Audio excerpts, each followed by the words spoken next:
তমসাবৃত অন্তর ধরণী গর্জে সিন্ধু চলিছে তরণী গভীর রাত্রি গাহিছে যাত্রী হে দিশে ঝঞ্ঝা উঠিছে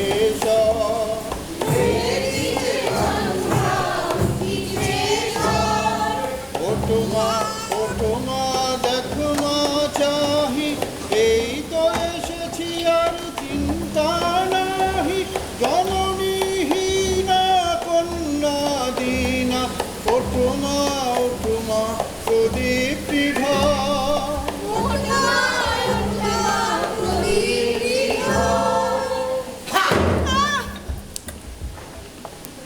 লঙ্ঘি বনানি পর্বত রাজি তোর কাছে আমি এসেছি তো আজি কোথায় জননী গভীর রজনী তোর যে অশনি বহিছে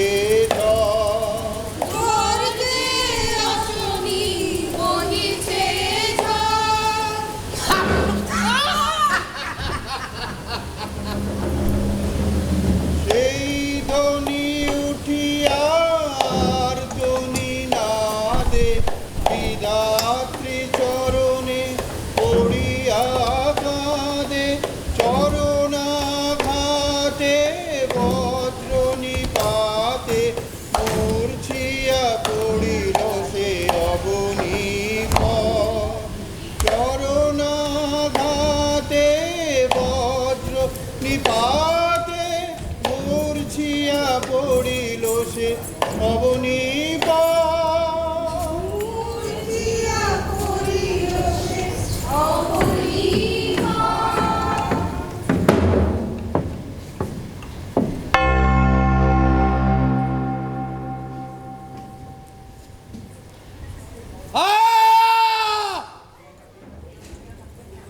নিবিড় কালো জমাট বাঁধা অন্ধকারে কারাগার মগধের রাজা মহানন্দের আদেশে তার মহামন্ত্রী আমি কাত্যায়ন আজ কারারুদ্ধ একা।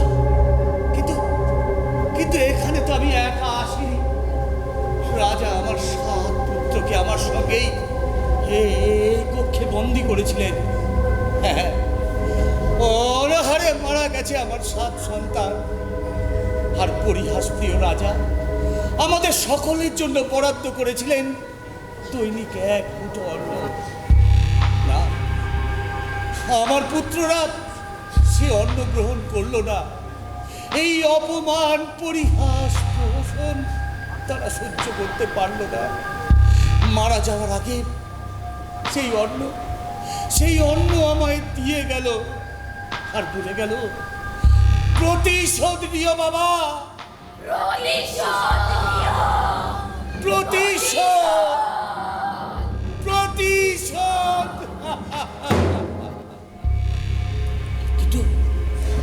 কিন্তু কোনটা বেশি দুঃসহ, এই অন্ধকার নাকি আমার জীবন? অন্ধকার, আলো নেভাও। ওই আলো আমার চোখে সূর্যের মতো পিচ্ছে। মহামন্ত্রী মার্জনা করবেন। মহারাজ আপনাকে সসম্মানে মুক্তি দিতে আদেশ করেছেন। মহারাজের দুরাহ হিয়ালির নির্ভুল উত্তর আপনি নির্ণয় করেছেন। দাসীর মুখে এ সংবাদ শুনে মহারাজ একেবারে আপ্লুত। তিনি আগ্রহ করে অপেক্ষা করছেন কত শীঘ্র আপনি স্বয়ং রাজসভায় উপস্থিত হয়ে মন্ত্রীপদ আবার গ্রহণ করুন। যাও প্রহরী, মহারাজকে সংবাদ দাও, আমি আসছি।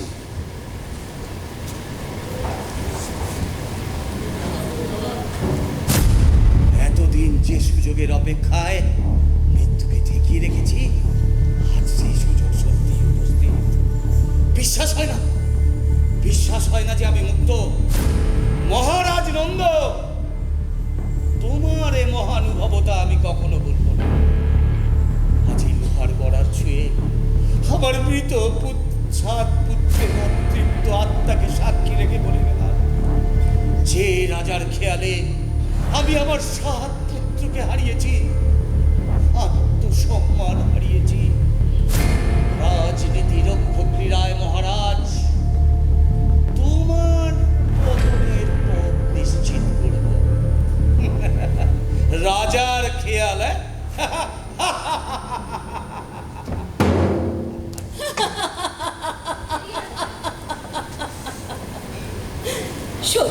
রাজার খেয়াল, দম্ভ, লালসা আর দৃঢ়তার মতো কত অসংখ্য খেয়াল যে এই নন্দবংশের রাজ রক্তের মধ্য দিয়ে বংশ পরম্পরায় সঞ্চারিত হয়। কে তার হিসাব রাখছে? খেয়াল নয়, রাজা নন্দ তার মন্ত্রী কাত্যায়নকে সামান্য কারণে সপরিবারে কারারুদ্ধ করল, আবার আজ তাকে মুক্ত করে তার মন্ত্রিত্ব ফিরিয়ে দেব। খেয়াল হবে নাই বা কেন? এই নন্দের পিতা মগধের পূর্বতন সম্রাট মহাপদ্মনন্দ, তিনি সামান্য শূদ্র প্রজা রূপসী অন্তঃসত্ত্বা স্ত্রীর রূপে মজে গিয়ে তাকে অপহরণ করে আনলেন, তার স্বামীকে হত্যা করলেন। হত্যা তার কাছে খেলা, নারী, ভোগ্য বস্তু। আমি সেই নারী। রাজপ্রাসাদের এক কোণে আমার স্থান হয়েছিল বটে, কিন্তু আমি যে শূদ্রাণী, পূর্বতন রাজার শূদ্রাণী দাসী, মোরা। আমি কি কখনো বলতে পেরেছি আমার স্বামীর হত্যার কথা? না। আমি কি কখনো বলতে পারছি আমার নারীত্বের অসম্মান? না। আমি কি কখনো বলতে পারবো আমার সন্তানকে হত্যার জন্য ধননন্দ ষড়যন্ত্রের কাছে? সে ষড়যন্ত্র সফল হয়নি। এই কাব্যে বিকৃতা মা তার সন্তানকে রক্ষা করতে পেরেছে। সে বেঁচে আছে। জনারণ্যে নিভৃতে আত্মগোপন করে সে তার মায়ের অসম্মান অপমানের প্রতিশোধ নেবার জন্য। এ কথা জানেন একমাত্র মন্ত্রী কাত্যায়ন। তিনি জানেন চন্দ্রগুপ্ত, কুশলী বীর বিশ্বস্কন্দ যুবক চন্দ্রগুপ্ত, আজ তার নাম মগধের লোকের মুখে মুখে। সে কি কেন? ভয় পেও না মুরা। মহারাজা নন্দ নিছক প্রমোদের জন্য তার খাঁচা থেকে এক রক্ত লোলুপ বাঘকে ছেড়ে দিয়েছিলেন এই মগধের রাজপথে। হয়তো প্রজাদের মুখে মৃত্যুর আতঙ্ক দেখার বাসনা হয়েছিল তার।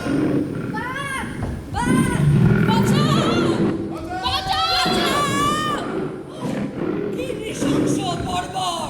কিন্তু বাঘের থাবা কারোর উপর আঘাত করবার আগেই তোমার পুত্র চন্দ্রগুপ্ত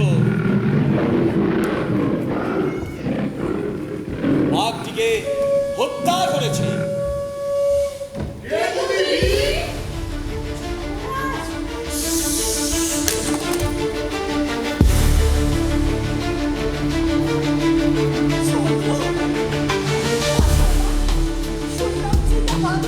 তোমার কিছু হয়নি তো বাবা? না মা, তোমার আশীর্বাদ যে দুর্ভিক্ষ বর্ণির মতো আমি ফিরে গেছি। আমার ক্ষতি কে করতে পারে? তোমাকে হত্যার জন্য গুপ্ত ঘাতক নিয়োগ করেছেন। হ্যাঁ চন্দ্রগুপ্ত, জনগণ তোমার নামে জয়ধ্বনি দিচ্ছে, কিন্তু এই স্থানে থাকা তোমার পক্ষে নিরাপদ নয়। যত শীঘ্র সম্ভব এই স্থান ত্যাগ করো। আর কতদিন মন্ত্রীবর? নন্দের অত্যাচারে জনগণ অতিষ্ঠ, প্রজাদের ওপর নিপীড়ন সীমা ছাড়িয়েছে। একদিকে ক্ষুধা দারিদ্র অনাহারে মানুষ মরছে, আর অন্যদিকে তাদের শোষণ করে রাজা বিলাস বসনে মজে আছে। এই অসহ্য, এর প্রতিবোধে আমাকে করতেই হবে। আবেগ সংযত করো চন্দ্রগুপ্ত। শাসকের অত্যাচার, অহংকার আর দুরাচার গগনচুম্বী হলে তার পতন অবশ্যম্ভাবী। এখন শুধু সময়ের অপেক্ষা। আমি আর অপেক্ষা করতে পারছি না। আমার পিতাকে নির্মমভাবে হত্যা করা হয়েছে। আমার মা শত শত অপমান বুকে জমিয়ে রেখে নীরবে কাঁদছে। এর প্রতিশোধ যদি আমি না নিতে পারি, তবে ঠিক আমার পৌরুষকে আমার শিরায় শিরায় ফুটন্ত লাভা প্রবাহিত হচ্ছে। আমি আর সইতে পারছি না। তোমার প্রতি যা যা অন্যায় হয়েছে, আমি তার তীব্র প্রতিশোধ নেব। এ আমার প্রতিজ্ঞা। তার জন্য যদি মগধের বিশাল সেনানির সামনে একা আমায় অস্ত্র ধরতে হয়, তাই সই। পালিয়ে পালিয়ে ক্লিবের জীবনে কিটের জমি আমি চাই না, এর চেয়ে মৃত্যু ভালো। চন্দ্র, চুপ কর বাবা, ও কথা বলিস না। আবেগ সংযত করো চন্দ্রগুপ্ত। এই যন্ত্রণা শুধু তোমার একার নয়, এই যন্ত্রণা আমারও। আর ওই ধননন্দের মৃত্যু আমার জীবনের একমাত্র অভিষ্ট। কিন্তু শুধু আবেগ আর সংযত এই যুদ্ধ জয় সম্ভব নয়। তবে আপনি মন্ত্রণা দিন, আপনি তো অভিজ্ঞ রাজমন্ত্রী, আপনি আমায় পথ দেখান। আমি তোমাকে কিছু উপদেশ দিতে পারি মাত্র। তুমি তো জানো যে কিছুদিন আগেও রাজার আজ্ঞায় আমি কারাগারে বন্দী ছিলাম। আর আমি নিশ্চিত রাজার গুপ্তচররা সব সময় আমার উপর খেয়াল রাখছে। আর তার উপর কি মহামন্ত্রী? তার উপর রাজার অপর মন্ত্রী রাক্ষস। সে বড় রাজার অনুগত, নিবেদিত প্রাণ। মূলত রাজা নন্দ তার কথাতেই রাজকার্য চালান। আর এই সময় আমি বেশি উদ্যোগী হলে সন্দেহভাজন হয়ে পড়ব। তবে হ্যাঁ, আমি অন্তরালে থেকে তোমাকে সব সময় সাহায্য করব। তবে কি রাজা নন্দের পতনের কোনো উপায় নেই? আমি জানি প্রজারা তার অত্যাচারে অতিষ্ঠ। তারা চায় আমার চন্দ্রই তাদের নেতৃত্ব দিক। কিন্তু অপরিকল্পিত বিদ্রোহে তো আর মগধের রাজাকে হারানো সম্ভব নয়। তার জন্য চাই একজন অভিভাবকে, একজন বিজ্ঞ, অভিজ্ঞ, বিচক্ষণ একজন মন্ত্রণা দাতা। অথচ আপনি বলছেন আপনার একার পক্ষে এ কাজ অসম্ভব। অসহ্য! প্রয়োজন নাই বুদ্ধির, প্রয়োজন নাই পরিকল্পনা। বাড়ি তো একাই নন্দকে মারবো, নাহলে একাই মরবো। চন্দ্র, এই যে আত্মহত্যা। একজন আছেন চন্দ্রগুপ্ত, যিনি তোমার সহায় হতে পারেন। আছেন? কে সে? চাণক্য, ব্রাহ্মণ চণকের পুত্র আচার্য চাণক্য।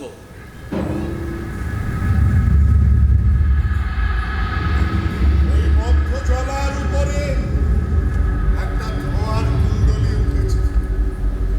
পচা হাড়ের দুর্গন্ধে বাতাসের যেন নিজেরই নিঃশ্বাস বন্ধ হয়ে আসছে। প্রভাতের সর্বাঙ্গে ঘা মুছ পড়ছে। হে সুন্দরী বিভৎসতা, তুমি এত সুন্দরী। তুমি আমাকে শিখিয়েছ ক্ষমতাকে তুচ্ছ করতে, সংসারকে ঘৃণা করতে, ঈশ্বরের অত্যাচারের বিরুদ্ধে মাথা তুলে বুক ফুলিয়ে দাঁড়াতে। আমাকে সংসার ছেড়ে আরো দূরে নিয়ে চলে যাও, যতদূর পারো। আমার নিঃশ্বাসে বিষ আছে, আমি দুর্ভিক্ষ, আমি মরো। আমাকে দিন দরিদ্র ব্রাহ্মণকে এই নিজ কুশকুচ্চ পর্যন্ত মাথা উঁচু করে দাঁড়িয়েছে। রস, এই কুশকুচ্চ আমি নির্মূল করব। নমস্কার। কে তুমি? আমি মহারাজ নন্দের মন্ত্রী কাত্তায়ন। সরে দাঁড়াও। কেন? আমি কি অপরাধ করেছি? না, তুমি কোনো অপরাধ করনি। রাজা কোনো অপরাধ করেননি, ঈশ্বর কোনো অপরাধ করেননি। সব অপরাধ আমার। মহারাজ আমার ব্রহ্মোত্তর বাজেয়াপ্ত করলেন, সে আমার অপরাধ। দস্যু আমার গৃহ শূন্য করে আমার গৃহলক্ষ্মীকে সবলে কেড়ে নিল, সে আমার অপরাধ। দস্যু আমার একমাত্র কন্যাকে অপহরণ করলো, সে আমার অপরাধ। আর আমাকে দিন দরিদ্র পেয়ে এই কুশকুচ্চ পর্যন্ত মাথা উঁচু করে দাঁড়িয়েছে। ব্রাহ্মণের সেই প্রতাপ যদি আজ থাকতো। কেন নেই ব্রাহ্মণ? তার নিজের দোষে জাতির সমস্ত বিদ্যা যশ আহরণ করে নিজে বাড়ে। শরীরকে অনশনে রেখে মস্তিষ্ক বড় হবে, তাকে সয় না। তাই এই পতন। আবার উঠতে পারে? অসম্ভব। কেন? এখনো মন্ত্রিত্বে ব্রাহ্মণ, পৌরোহিত্যে ব্রাহ্মণ, বিধান দিতে ব্রাহ্মণ, বিদুষকতে ব্রাহ্মণ। এই ব্রাহ্মণই তার প্রভুত্ব খুইয়েছে, আবার এই ব্রাহ্মণই তা পুনরুদ্ধার করবে। তোমাকে রাজার মাতামহের শ্রাদ্ধের পৌরোহিত্য করতে। আমি ক্ষত্রিয়ের দাসত্ব করব না। সে তুমি এত বিদ্বান ব্যক্তি, তুমি এত অধীর হয়ে যাচ্ছ। এই রাজার আজ্ঞায় কিছুদিন আগেও আমি কারাগারে বন্দী ছিলাম। আমি চোখের সামনে আমার সাতটা পুত্রকে অনাহারে শুকিয়ে কুকুরে পড়তে দেখেছি। সে কি? প্রভু, তুমি তার মন্ত্রী? হ্যাঁ, প্রতিশোধ দেওয়ার জন্য বেঁচে আছি। অনাহারে পড়লাম না, আর এই প্রতিশোধ দেওয়ার জন্যই মন্ত্রিত্ব নিয়েছি। শকুনের মতো আমিও বরং শত্রুর সঙ্গে কপট মিত্রতা করেছি, আর গোপনে তার সর্বনাশের ঝুঁকিতে সাম দিচ্ছে। কিন্তু এই ধর্মযুদ্ধে শকুনি আজ কৃষ্ণের সাহায্য প্রার্থী। চাণক্য, তুমি আমার সহায় হও। এসো, সেই ব্রাহ্মণত্বকে পুনরুদ্ধার করি। এসো, আমরা দুই ব্রাহ্মণ মিলিত হই। আমি হই মন্ত্রী, আর তুমি হও প্রবীণ। যতদিন ভারত ততদিন ব্রাহ্মণ। আমি পৌরোহিত্য স্বীকার করলাম মন্ত্রী মহাশয়। আমি সব যাবে। ওই অবিশ্বাসী বৌদ্ধ যুগ ধরে ফেলেছে, ব্রাহ্মণের সঠতা ধাপ্পাবাজি ধরে ফেলেছে, গলা টিপে ধরছে। ব্রাহ্মণের প্রভুত্ব যেতে বসেছে, যাবে। প্রলয়ের পূর্বে এই কলির ব্রাহ্মণ দ্বাদশ সূর্যের মতো সারা আকাশ পুড়িয়ে দিয়ে চলে যাবে।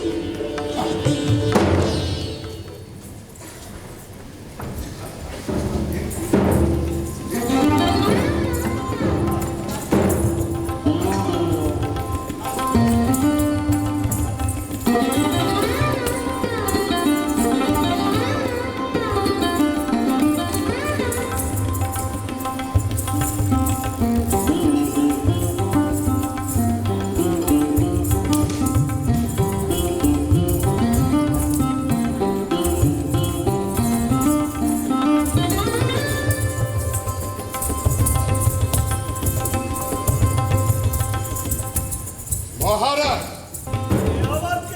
তুই কোন ভবন থেকে নেমে যাস? আসতে জানো? কে তুমি? আমি ব্রাহ্মণ।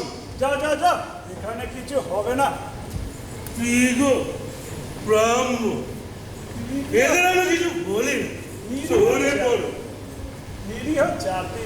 তুমি এখানে এ সময় কিসের জন্য? মহারাজ, আমি তোমার মাতামহের শ্রাদ্ধের পৌরোহিত্য করতে এসেছি, চেঁচে আসি নাই। তোমাকেই বা কে চেঁচে আনতে গেছিল ঠাকুর? তোমার মন্ত্রী। মন্ত্রী ডেকেছে, তার কাছে যাও। তোমার শ্যালক আমাকে অপমান করেছে। করবে। চালক মাত্রাই অপমান করে থাকে। তুমি কি আমায় সহজ লোক ঠাউরাও? আমি মহারাজের শ্যালক, মহারাজের বাপ আমার বাপের বিয়াই, মহারাজ আমার ভগ্নিপতি, আর মহারাজের ছেলে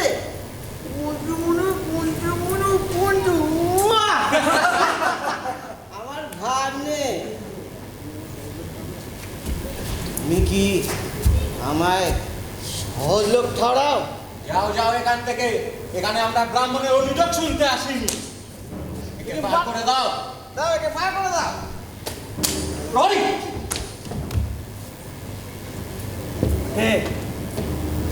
সামান্য ব্রাহ্মণের এত তেজ? যা, বেরিয়া বেরিয়া ভিক্ষু।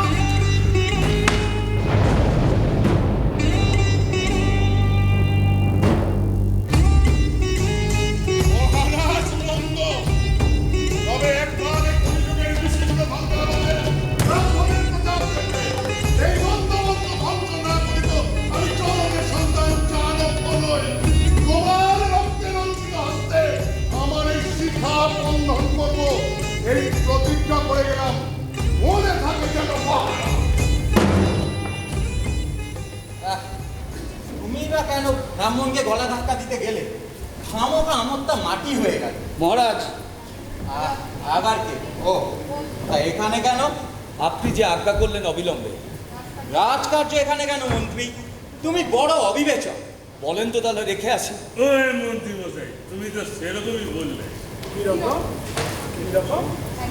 একজন পাল্টি চড়ে গিয়ে দেখে ট্যাগের পয়সা নেই, ভাড়া দিতে পারে না। শেষে বেড়াদের বলে আমার কাছে পয়সা নেই, কিন্তু তোমরা গরিব লোক, তোমাদের লোকসান করবো না। আমায় যেখান থেকে এনেছিলে সেখানেই রেখে এসো, না হয় আমি হেঁটেই যাবো। একজন শ্লোক কিন্তু সেরকমই করলে, কুয়ো কাটিয়ে ধরে বর্ণনা বলে হুজুরদের বলে, আচ্ছা বাবা, ওদের পুরো তোরা খুঁজিয়ে দে, খুঁজিয়ে দে। আমি অন্য মজুর দিয়ে আবার আমার কুয়ো কাটিয়ে নেব। মহারাজ বলেন তো রেখে আসি। না, যখন এনেছো, শোনো মা, তোমার পুত্র চন্দ্রগুপ্ত জীবিত আছে। আছে আছে কোথায়? কোথায় সে? তাই জানবার জন্যই তোমায় ডেকেছি। সে কথায় তুমি জানো? আমি জানি না বৎস, আমি জানি না। জানো বলো, নাহলে নন্দকে জানো। নন্দকে জানি না? তাকে আমি ছোটবেলায় মানুষ করেছি, বুকে করে ঘুম পাড়িয়েছি। সে গৌরব তুমি করতেই পারো। এখন চন্দ্রগুপ্ত কোথায় আমি জানি না বৎস। জানো বলো, নইলে আমায় বধ করবে? না, এত নিষ্ঠুর তুমি হবে না। আমি যে তোমার মা। সূত্রানি মা বাকে দূর হও আমার সামনে থেকে, নাহলে তোমাকে কারাগারে নিক্ষেপ করতে নন্দের কোনো আক্ষেপ হবে না।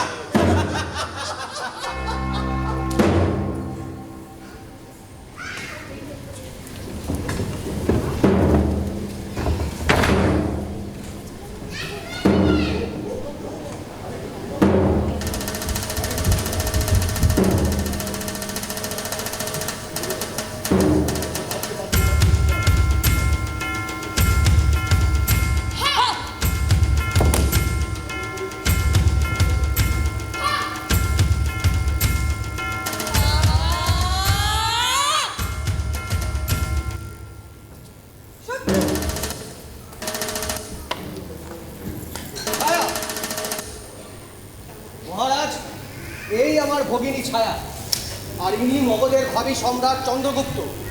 এ গৃহ আমার, আপনার গৃহ। আমার এই পার্বত্য সৈন্য আপনার জন্য জীবন দিতে প্রস্তুত।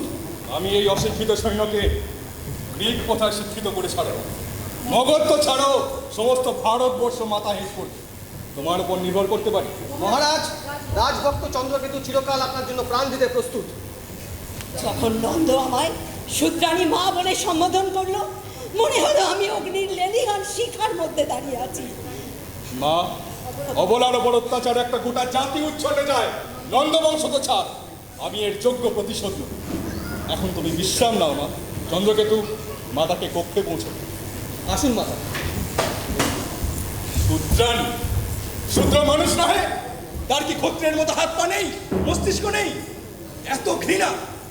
উত্তম, এবার দেখাবো শূদ্রের কত শক্তি। দেখাবো যে সেও মানুষ। চন্দ্রগুপ্ত, কে? আমি কাত্তায়। কই চাণক্য কই? আসছেন, পূজার সাঙ্গ করে তিনি আসছেন। কিরকম দেখলেন? মথিত সমুদ্রের মতো, জানি না গরল ওঠে কি অমৃত ওঠে। কেন?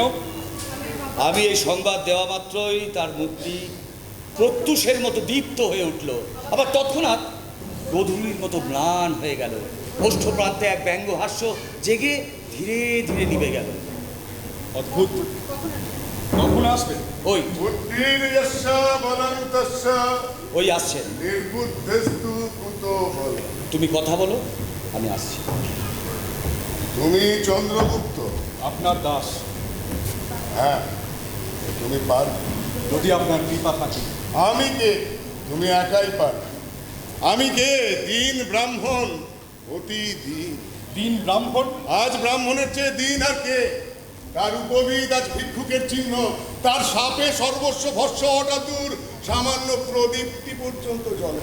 শুনেছি কোনো চাণক্য শক্তি পণ্ডিত। নাই, কোনো শক্তি নাই। চাণক্য পণ্ডিত কথা শুনেছি। বিচক্ষণ, বুদ্ধিমান, কূট। কেবল একটি কথা শোনোনি, শোনোনি যে তার হৃদয় নাই। হাত দিয়ে দেখো, কি দেখছো? ক্ষীণ রক্তস্রোত বইছে। কিসের স্রোত? রক্তস্রোত। মূর্খ! রক্ত নাই, এ দেহে রক্ত নাই। এ হিমানিক প্রবাহ, রক্ত যা ছিল জমাট বেঁধে গিয়েছে। গুরুদেব, আপনি আমায় শুধু আজ্ঞা দিন, আমি সব করব। আমি গোপনে গ্রিক শিবিরে গিয়ে তাদের রণনীতি রপ্ত করেছি গুরুদেব। এক শত্রুর শক্তি আত্মসাৎ করে অপর শত্রু নিপাত করতে চাই। শুধু আপনি আমার এই মহাযজ্ঞের পুরোহিত হন, আমায় দীক্ষা দিন। হ্যাঁ, তুমি পারবে। তোমার মুখ, তোমার দৃষ্টি, তোমার ভঙ্গিমা সমস্বরে বলছে তুমি পারবে। আমি তোমায় দীক্ষা দেব। তোমায় মগধের সিংহাসনে বসাবো, তোমায় ভারতের অভিশ্বর করব। ইন্ধন প্রস্তুত করো চন্দ্রগুপ্ত, আমি তাকে প্রজ্বলিত করব। সেই তো অগ্নি দাবানলের ন্যায় ব্যক্ত হবে সমস্ত ভারতবর্ষ, চেয়ে দেখবে। চন্দ্রগুপ্ত এসো, তোমায় আমি শিক্ষা প্রদান করব। বলো বলো। কুল রক্ষা করে নয় ত্যাজিলে একজোড়ে, গ্রাম রক্ষিতে কুল ত্যাজ বিচক্ষণে। গ্রাম ত্যাজিতে পারো দেশহিত লাগি, ধরণী ত্যাজিতে পারো আত্মরক্ষা মাগি। বুঝলি? মিত্রত্বঞ্চ বিপত্তঞ্চ নৈব তুল্য কদাচন।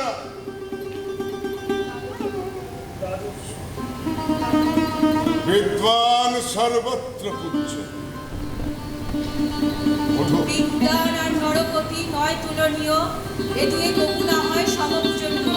রাজা পূজ্য হন আপন স্বদেশে, বিদ্যান পূজিত হন স্বদেশে বিদেশে। চন্দ্রগুপ্ত উঠতে চাও দেখি, কি দেখছো? আকাশ কি বর্ণ? পাংশু রক্তবর্ণ। কি বুঝছো? ঝড় উঠবে। সম্মুখ ভবিষ্যতের দিকে চেয়ে দেখো চন্দ্রগুপ্ত, সেখানে কিছু দেখতে পাচ্ছ? না। অন্ধ, সেখানেও একটা ঝড় উঠবে। ব্রাহ্মণের নিষ্ঠা, শূদ্রের শক্তি, ব্রাহ্মণের সাধনা, শূদ্রের প্রতিহিংসা, ব্রাহ্মণের তেজ আর শূদ্রের শক্তি। চন্দ্রগুপ্ত, আমি আমার চক্ষুর সম্মুখে কি দেখছি জানো? কি গুরুদেব? এই প্রধূমিতা প্রজ্বলিতা রক্ত সদস্যতি ভৈরবী ভারত ভূমির পরিবর্তে এক রত্নালঙ্কারা পুষ্পজ্জ্বলা হাস্যময়ী সঙ্গীত মুখরা জননী, জলধি থেকে জলধি পর্যন্ত বিস্তীর্ণ এক মহা সাম্রাজ্য।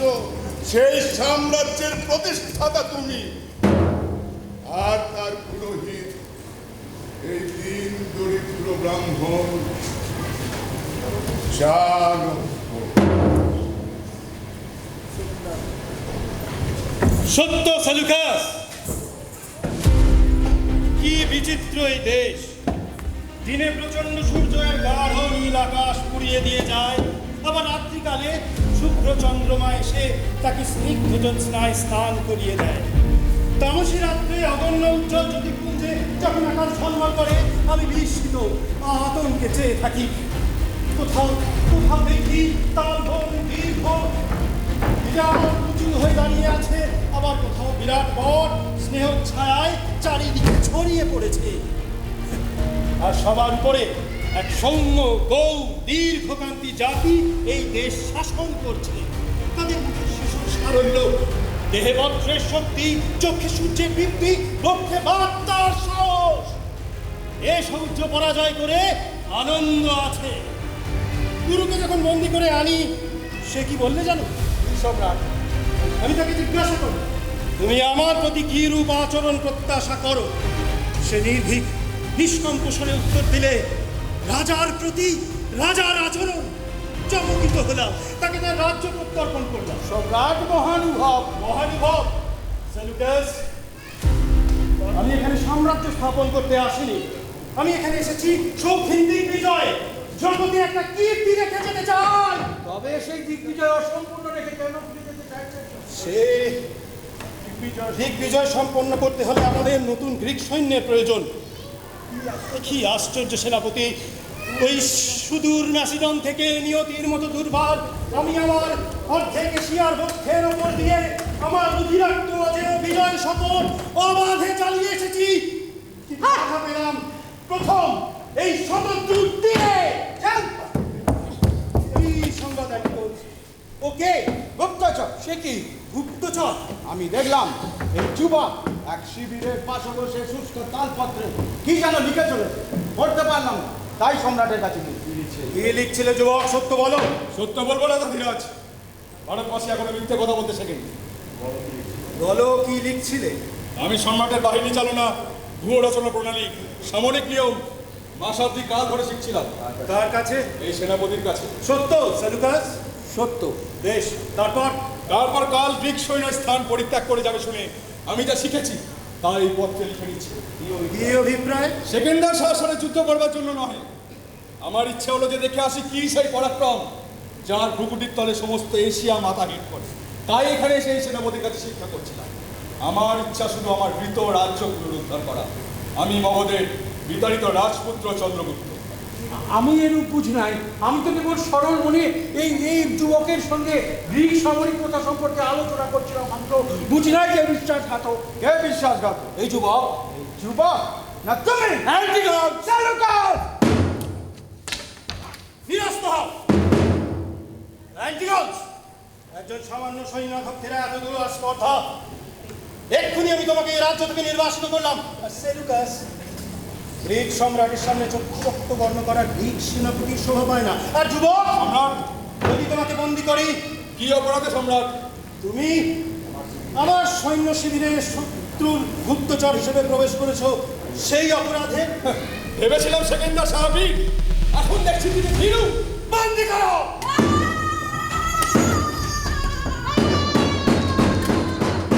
আমার পথ না করে বন্দি করতে পারবে। চমৎকার। হে বীর, সত্যি বীর। আমি তোমাকে পরীক্ষা করছিলাম মাত্র। তুমি তোমার পুরনো রাজ্যে ফিরে যেতে পারো। যাও বীর, মুক্ত তুমি। রজনী এমনই জ্যোৎস্নাময় ছিল, সহসা চন্দ্রমা মেঘে ঢেকে গেল, আর্দ্র বায়ু উচ্ছ্বাসে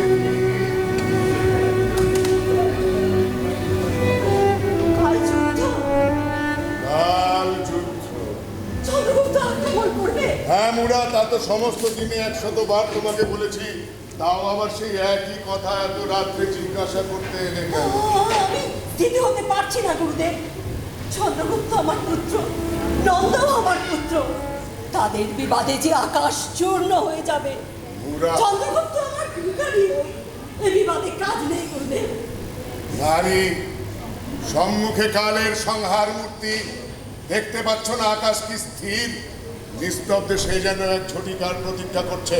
সব প্রস্তুত, এখন নারীর কাকুতি শোনার সময় নয়, শিবিরে যাও।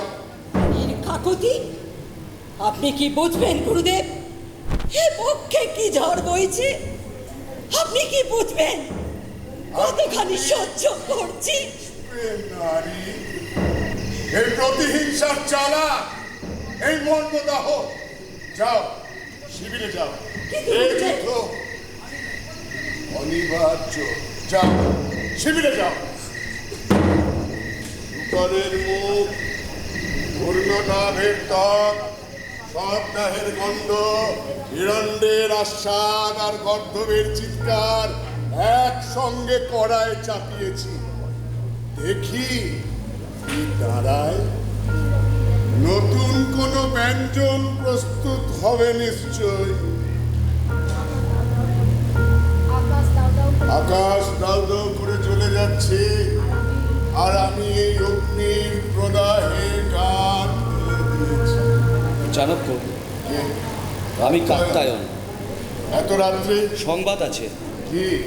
নন্দের বৃদ্ধ মন্ত্রী এসেছিলেন। এসেছিলেন বুঝি? তারপর তিনি সন্ধির কথা বললেন। বললেন, ভাই ভাই বিবাদ কেন, রাজ্য সমানভাবে ভাগ করে নিলেই তো হয়। আর নন্দ অবধ ছোট ভাই, বড় ভাইয়ের কাছে কি তার কোনো মার্জনা নেই? বটে, চন্দ্রগুপ্ত সেখানে ছিল। ছিল। বিচক্ষণ এই মন্ত্রী চন্দ্রগুপ্ত কি কিছু বলছিল? হ্যাঁ বলেছিল। না না না, কিছু বলেছিলে? হ্যাঁ আমি বলেছিলাম যে তোমার সঙ্গে পরামর্শ করে তারপর জানাবো। তাকে আমার কাছে নিয়ে এলে না কেন? তিনি স্বীকৃত হলেন না।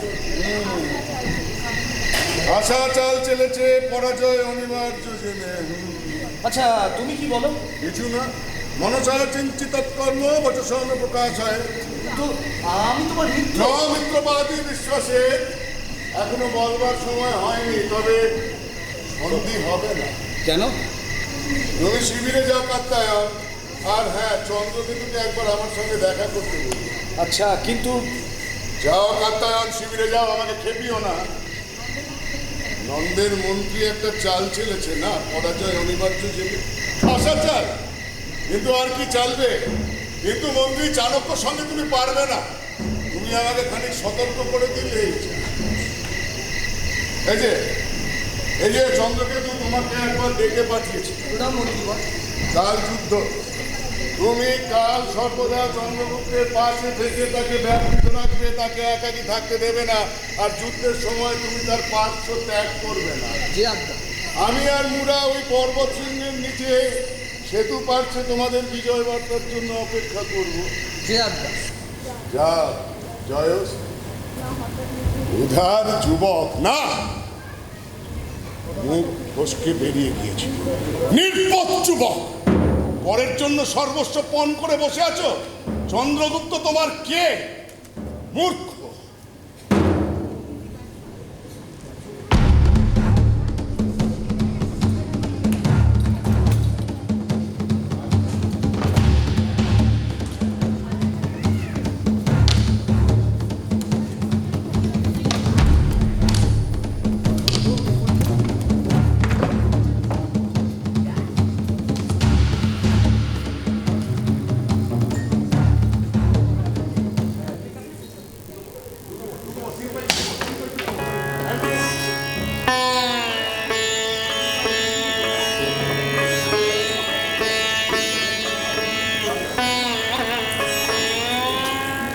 কি হেলেন, হেলেন, পিতা, কি আমাকে এশিয়া সাম্রাজ্যের উত্তরাধিকারী ঘোষণা করে দিয়েছে? এক মহৎ আকাঙ্ক্ষার তাড়নায় অর্ধেক এশিয়া জয় করে নিজের দেশেও মরতে পেলেন না। আশ্চর্য পুরুষের উচ্চাশা কিছুতেই পূর্ণ হয়। উচ্চাশা মানুষের এক মহৎ প্রবৃত্তি, ডিমিসিনিস বলেছেন। কোথাও তিনি এই কথা বলেননি। নিয়ে আসছি দেবস্থিত। না না, তার দরকার নেই। তুমি ডিমিসিনিসও করেছো। বলেছি। তুমি এত বড় কেন? পড়ে পড়ে তোমার মৌলিকত্ব নষ্ট হয়ে যাচ্ছে। মৌলিকত্ব নষ্ট হয় পড়লে, আর না পড়লে বুঝি মৌলিক হয়? তাহলে বাবা, সবচেয়ে বেশি মৌলিক হচ্ছে ওই গাধা। কেন? কারণ সে কিছুই পড়েনি। তুমি আমাকে অপমান করছো। না বাবা, করছো। আমার অন্যায় হয়ে গেছে বাবা, ক্ষমা চাইছি। না না, তোমার কোনো অন্যায় হয়নি মা। তুমি আবার এই বলে আমি মাতৃহারা। এই যে আমার মা, বাবা বলে কি এত আবদার করতে পারতাম? কোথায়? তুমি তো আমার কাছে কিছুই চাও না। কেন চাও না হেলেন? আছে তো সবই, আমার কিসের অভাব বাবা? মহার্ঘ পরিচ্ছদ, অমূল্য অলঙ্কার আছে তো সবই, তবে করো না কেন? করে আমি সন্তুষ্ট হব। আচ্ছা বাবা, এখন থেকে একটু করুন। তুমি অত্যন্ত রাত্রি জেগে পড়ো, পড়ে পড়ে তোমার গায়ে রং মলিন হয়ে যাচ্ছে। তুমি এত করো না। আচ্ছা বাবা, এখন থেকে একটু মৌলিক হব। সূর্য অস্ত যাচ্ছে। আজ সিন্ধু নদ তীরে সেদিনের সেই গরিমাময় সূর্যাস্ত। কোথা সেই রবিকর উজ্জ্বল ভারত, আর কোথায় গুচ্ছটিকাবৃত আফগানিস্তান? কে? ও, অ্যান্টিগোন্স। হ্যাঁ, আমি পিতার গৃহে না। তা জানি। তবে তুমি এখানে? আমার আগমন কি তোমার কাছে এতই আমি তা তো বলি নাই। আমি তা তো বলি না। কি সুন্দর উত্তর। বলি নাই বটে, কিন্তু আমার আগমন প্রীতিকর কি অপ্রীতিকর তা বলতে কোনো বাধা আছে? বলে লাভ কি? লোকসানি পারে। বলে তোমার লাভ না থাকতে পারে, শুনে আমার লাভ আছে। কি লাভ? শোনো হে, আমি এই শেষ পরের জন্য তোমাকে বলতে, কি? আমি অশ্রু জলে জানু পেতে ভিক্ষা দিই। পারি গম্ভীর স্বরের দাবি করেছি, পারি না। আর সহজ সরল শুষ্ক ভাষায় তোমায় বলতে, এর মধ্যে কোনো ক্রোধ নাই, কোনো আপত্তিও নাই। তুমি আমায় বিবাহ করবে কিনা? আমার পিতার স্তম্ভের উপর যে খর্গ তোলে তাকে আমি বিবাহ করতে পারি না। তিনি আমার জন্ম নিয়ে ব্যঙ্গ করেছিলেন, সেই ব্যঙ্গের জ্বালায় আমি ক্ষিপ্ত হয়ে তার উপর খড়গ তুলেছিলাম। আমায় আমায় ক্ষমা করে দিলেন। ক্ষমা যদি বা করতে পারি, বিবাহ করতে পারি না। কেন? কোনো কুমারী বিবাহ সম্বন্ধে তার মতামতের কোনো কারণ ব্যাখ্যা করতে বাধ্য নয়। আমি কারণ চাই না, উত্তর চাই। বিবাহ করবে কিনা বলো? হাত ছাড়ো, বৃক তুমি। আমি প্রণয়ী, সহজ সরল উত্তর দাও। বিবাহ করবে কিনা? চলে যাও এখান থেকে। উত্তম, যাচ্ছি। তবে যাবার আগে একটা কথা বলে যাই হেলেন। বলো রাজকন্যা, আমার নাম ধরে ডাকবার তোমার কোনো অধিকার নেই। বেশ, এর উত্তর আমি একদিন দেব। দেখি চাকা ঘোরে কি। আবার নিভিন্ন সাক্ষাৎ। পিতা, পিতা আপনার কন্যার গায়ে হস্তক্ষেপ করে এমন বর্বর কাপুরুষ গ্রীক আপনার সৈন্যদত্ত। অ্যান্টিগোনস, এ কথা সত্য। সত্য। অ্যান্টিগোনস, বীরবর সিকান্দার স্যার তোমাকে নির্বাচিত করেছিলেন, তারপরে আমি তোমাকে এখানে সেনাধ্যক্ষ হিসেবে নির্বাচিত করেছি। এ কি তার প্রতিদান? সৈন্যগণ, বন্দী করো। অ্যান্টিগোনস, তোমার শাস্তি মৃত্যুদণ্ড। নিয়ে যাও মধ্যভূমিতে। পিতা, পিতাকে ছেড়ে দিন। না, এত দুষ্পর্ধা। পদচ্যুত করুন। না, সে শাস্তি যথেষ্ট নয়। রাজ্য থেকে নির্বাসিত করুন, না। মৃত্যুদণ্ড দেবেন না। না হে। বাবা, বেশ, অ্যান্টিগোনস, এবারের মতন তোমায় মার্জনা করলাম, কিন্তু ফের যদি তুমি আমাদের এই রাজ্যে প্রবেশ করো তাহলে তোমার শাস্তি হবে মৃত্যুদণ্ড। মুক্ত করো।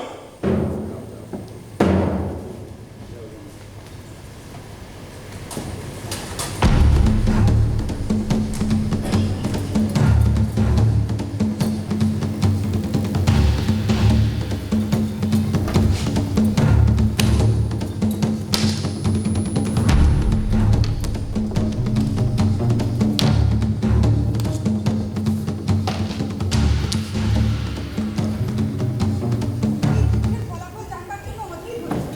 দূর থেকে কেবল যুদ্ধেরই ফলাফল শুনতে পাচ্ছি আর শুনতে পাশে আমার খুব ফিরে যাচ্ছে। কেন এত যুদ্ধতৃষ্ণা রাজকুমারী? আমি তাকে দেখাতে চাই যে আমি তার অযোগ্য নই। তাই? চন্দ্রগুপ্তের। মরেছো? কেন? চন্দ্রগুপ্তকে ভালোবেসেছো? ভালোবেসেছি কিনা তা জানি নে, তবে তিনিই আমার ধ্যান। ছায়া, দাদা, যুদ্ধের সংবাদ। আমার অশ্ব হত হয়েছে, অন্য অশ্ব চাই। যুদ্ধের সংবাদ। আমাদের পরাজয়। পরাজয়? চন্দ্রগুপ্ত কোথায় দাদা? বিপন্ন, আমি তার সাহায্যে যাচ্ছি। দাদা, আমিও যাব। আমার অস্ত্র প্রস্তুত করতে বলো। উত্তম। হে ভগবান, যদি সুযোগ পেয়েছি যেন কৃতকার্য হই, তার জীবন বিপন্ন যেন তার প্রাণ রক্ষা করতে পারি। তার বিনিময়ে তিনি যদি একবার আমার পানে ভেসে তাকান, তাহলেই আমার মৃত্যু সার্থক। ছায়া, অশ্ব প্রস্তুত। চলো দাদা। হে মা মহেশ্বরী, যে শক্তি বলে তুমি দানব দলন করেছিলে, সেই শক্তির এক কণা দাও মা। দাও মা। উদিত লেলিহান কুকুরদের যুদ্ধক্ষেত্রে ছেড়ে দিয়েছে। এখন তারা স্বচ্ছন্দে প্রবাহিত ভৈরব রক্তধারা কণ্ঠপান করুক। ওই সূর্য অস্ত যাচ্ছে, এবার চিতাগ্নি তার চারদিকে ধু ধু করে জ্বলে উঠেছে। আর আবার এই সূর্য উঠবে। একদিন আসবে যেদিন ওই সূর্য আর উঠবে না। ওই জ্যোতি ক্রমে শীর্ণ হয়ে যাবে। তার পাংশু রক্তবর্ণ ধূম পৃথিবীর পাণ্ডুর মুখের উপর এসে পড়বে, তারপর তাও পড়বে না। হ্যাঁ, এত রাত্রে যুদ্ধে আমাদের পরাজয় হয়েছে। কি পরাজয়? হ্যাঁ, চন্দ্রগুপ্ত পলায়িত। চন্দ্রগুপ্ত পলায়িত কোথায়? জানি না।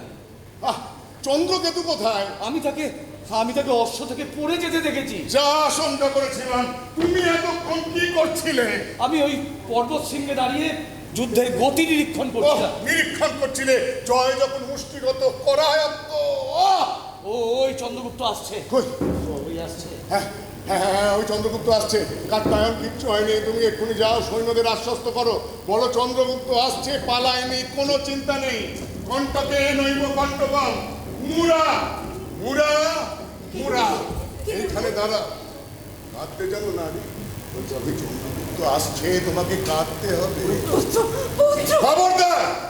স্নেহ নয়, তিক্ত ভৎসনা, উষ্ণ অশ্রু জলে পুত্রের প্রতি মাতার অভিমান, অভিনয় করতে হবে।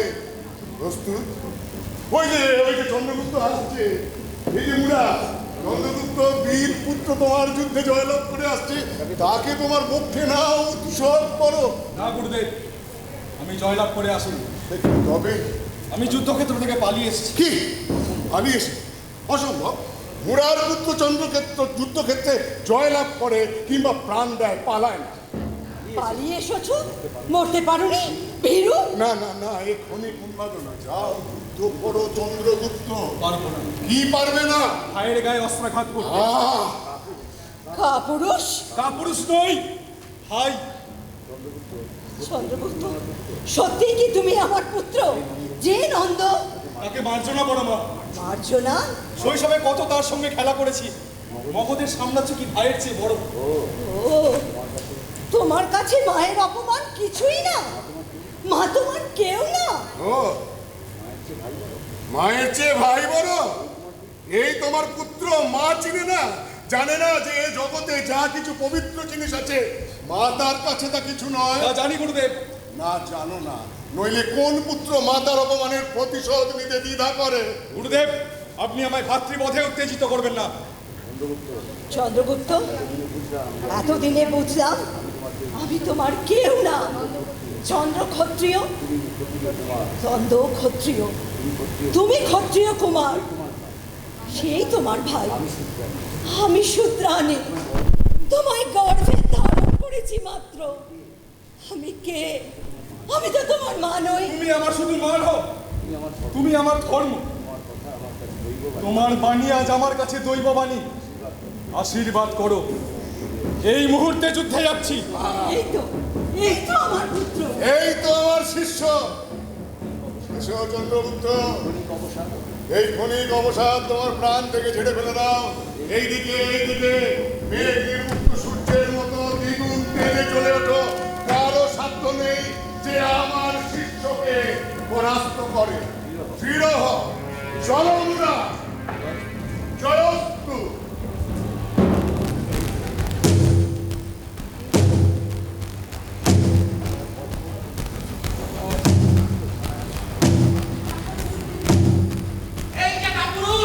আপনাকে রক্ষা করো নন্দ। আক্রমণ!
অন্ধকার কক্ষে আমি কাত্যায়নকে বন্দি করে রেখেছিলাম, আর এই ঘরেই তার সাপ ছেলেকে না খেতে দিয়ে হত্যা করেছিলেন মহারাজ। অনুতাপ হচ্ছে। আচ্ছা বাচাল, যুদ্ধের আগে মহারানীকে মন্ত্রীর কাছে রেখে এসেছিলে তো? আগে তা ঠিক রেখে এসেছিলাম মহারাজ। এই যে মহারাজ, বিশ্বাসঘাতক মন্ত্রী। আমি বিশ্বাসঘাতক? আর শৈশব আমার পিতার অন্নে পুষ্ট হয়ে তিনি তোমারও পিতা, চন্দ্রগুপ্তেরও পিতা। আমি তোমার পিতার বিরুদ্ধে কোনো কাজ করি নাই মহারাজ। আমি তার এক পুত্রের বিরুদ্ধে অন্য পুত্রের পক্ষ নিয়েছি মাত্র। হ্যাঁ, তার দাসী পুত্রের পক্ষ নিয়েছো। লজ্জা করে না ব্রাহ্মণ? তুমি আর চাণক্য দুই ব্রাহ্মণ আর্য দ্বিজ হয়ে ষড়যন্ত্র করে অনার্য পার্বত্য সেনার সাহায্য নিয়ে এক ক্ষত্রিয়কে সিংহাসনচ্যুত করে পিতার দাসী পুত্রকে সিংহাসনে বসিয়েছ। এক শূদ্র, জারদ শূদ্র আজ মগধের সিংহাসনে বিশ্বাসঘাতক। আমি চিরদিন বিশ্বাসঘাতক ছিলাম না নন্দ। তুমি আমায় বিশ্বাসঘাতক করে তুলেছ। তুমি আমার সপ্তপুত্র বেচারীদের কারাগারে নিক্ষেপ করে বধ করেছ। আমি আমার চোখের সম্মুখে তাদের অনাহারের শুকিয়ে কুকড়ে মরতে দেখেছি। তারা মারা যাওয়ার আগে খাদ্যের শীর্ণ শেষাংশ আমায় দিয়ে গেল আর বলে গেল, প্রতিশোধ নিও বাবা, প্রতিশোধ নিও, প্রতিশোধ। আমায় ক্ষমা করো ব্রাহ্মণ। তুমি এসো বাচাল। মন্ত্রী চাণক্য তোমায় ডেকে পাঠিয়েছেন। ও বাবা, এসো। বাসালকে তার কিসের প্রয়োজন? জানি না, এসো বাচাল। মহারাজ, আমিও আজ তোমার মতন বন্দি। যাও যাও। কোনো ভয় নাই, এসো বাচাল। ভরসাও নাই। এসো এসো।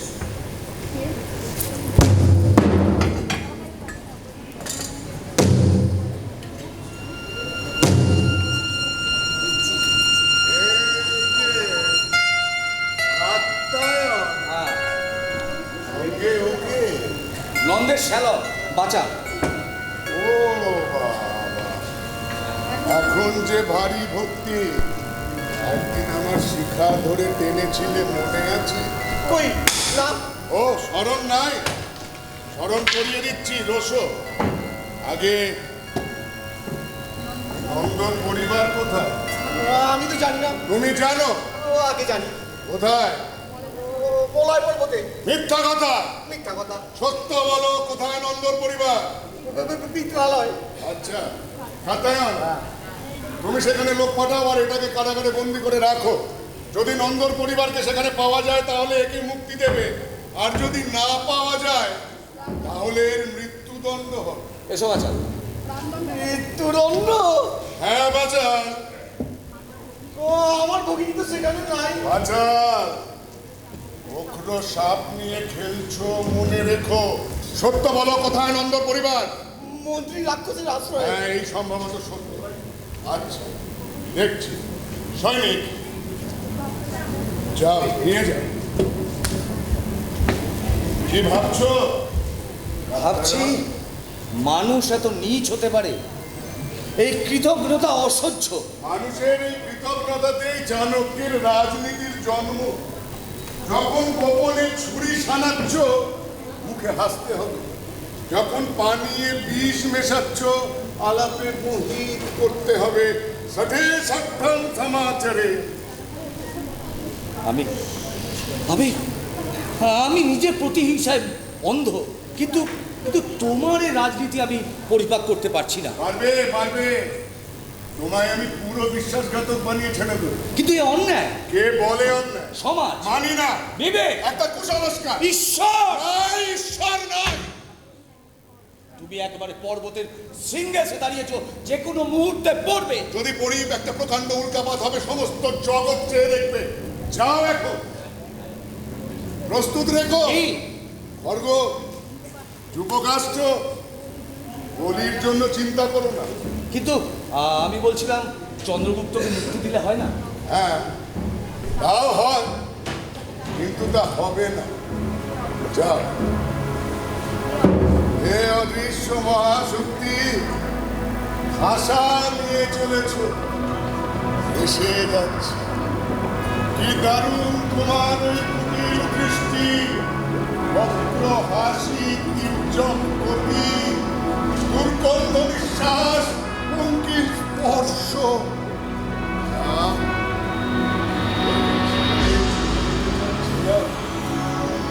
কি ভীষণ, কি সুন্দর।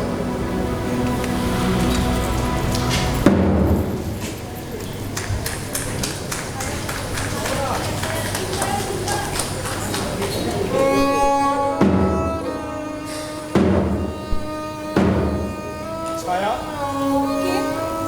মহারাজ? তোমার দাদা কোথায়? জানি না, দেখি গে। ছায়া, যুদ্ধের পর তোমার সহিত সাক্ষাৎ হয়। ছায়া, তুমি আমার প্রাণ রক্ষা করেছো, তার জন্য কৃতজ্ঞতা প্রকাশ করছো। ছায়া, আমি তোমার কাছে কৃতজ্ঞ। কৃতজ্ঞতা? এছাড়া আমি তোমাকে আর কি দিতে পারি বলো? মহারাজের প্রাণ রক্ষা করতে পেরেছি, এই আমার যথেষ্ট পুরস্কার। এর অধিক কিছু প্রত্যাশা চলবে না। ছায়া, তুমি একটি প্রহেলিকা, তবু মনে হয় তোমার এই ঘনশ্যাম আবরণের নিচে হৃদয় আছে। মহারাজ, লক্ষ্য করেছেন কি? মেঘ যতই কৃষ্ণবর্ণ হয় ততই তার মুখ জলে ভরে ওঠে, সেই মুখে ততই তীব্র তড়িৎ খেলা করে। যদি জানতেন এ হৃদয়ে কি তরঙ্গ খেলা করে। এমন সম্ভব? ছায়া, তুমি কি আমায় ভালোবাসো? কেন সম্ভব নয়? মহারাজ, জানতে চেয়েছেন আমি আপনাকে ভালোবাসি কিনা? না মহারাজ, আমি আপনাকে ঘৃণা করি। মহারাজ, আমি আপনাকে ঘৃণা করি। অদ্ভুত। এই যে চন্দ্রকেতু, বন্ধু, ব্রাহ্মণের আজ্ঞা, আজ রাতেই ভূতপূর্ব মহারাজ নন্দের বলি হবে। সে কি বলি হবে? ব্রাহ্মণের আজ্ঞা? আমি কে? মগধের মহারাজ না? এত শ্রম, এত আয়োজন কি শুধু ব্রাহ্মণের প্রভুত্বের হোমান দিতে ঘৃত রাখবার জন্য? আমি নিজে যাচ্ছি, এ প্রাণদণ্ড হবে না। চন্দ্রকেতু বন্ধু, এ প্রাণদণ্ড হবে না। এ মহারাজ চন্দ্রগুপ্তের আজ্ঞা, তাপতি নয়। ব্রাহ্মণের স্পর্ধা যে আমাকে কোনো সংবাদ না দিয়ে, আমার অনুমতি না নিয়ে, আশ্চর্য। আমি যেন সম্রাটের কেউই না। আমি নিজে যাচ্ছি, এ প্রাণদণ্ড হবে না।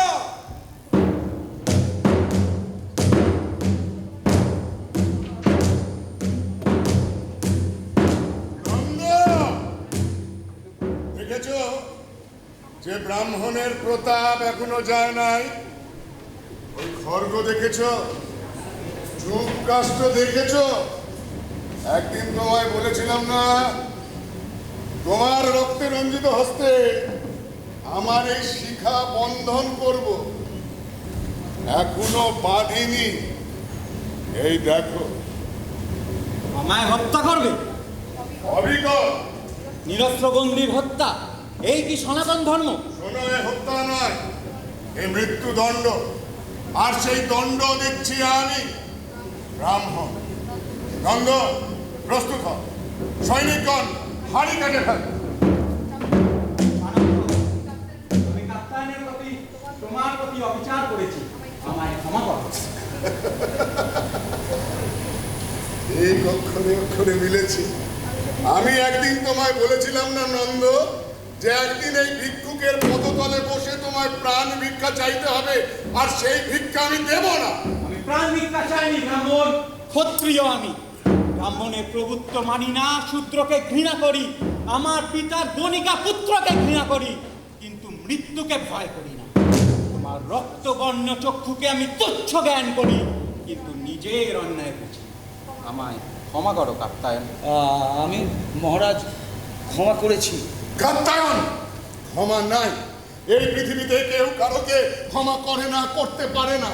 হৃদয়ের ভিতরে যে জ্বালা টকবক করে ফুটছে, সে কি তোমার দুপোটা চোখের জলে শান্ত হয় না? তা হয় না। নন্দ বালক। বালক যদি না জেনে আগুনে হাত দেয়, হাত পড়ে কাত্তায়ন। অগ্নি নিজের কাজ করতে দ্বিধা করে না। আমি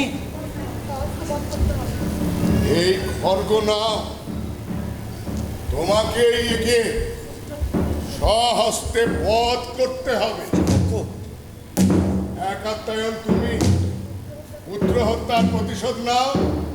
মনে করো কাত্তায়ন, তোমার সপ্তপুত্রের ক্ষীণ শীর্ণায়মান পাণ্ডুর মূর্তি, তাদের সেই অন্যের জন্য ক্ষীণ হাহাকার, তাদের নিষ্প্রভায়মান দৃষ্টি, তারপর সব হীন, কঠিন, অসার, তাদের নিষ্পন্দন নির্নিমেষ চক্ষু দুটির উপর মৃত্যুর করাল মুদ্রাঙ্কন মনে করো কাত্যায়ন, তুমি তাদের পিতা, তাই দেখছো। বধ করো কাত্যায়ন, বধ করো। আর হ্যাঁ, মরবার আগে শুনে যাও নন্দ, ভূতপূর্ব মহারাজ, তোমার বংশে বাতি দিতে আর কেউ বাকি নেই। নন্দ বংশ আমি নির্মূল করেছি। বধ করো কিন্তু চন্দ্রগুপ্তের অবচরে কাজ করা কি উচিত হবে? যে ব্রাহ্মণ চন্দ্রগুপ্তকে সিংহাসনে বসাতে পারে, সে প্রয়োজনে তাকে নামাতেও পারে। বধ করো কাত্যায়ন, বধ করো।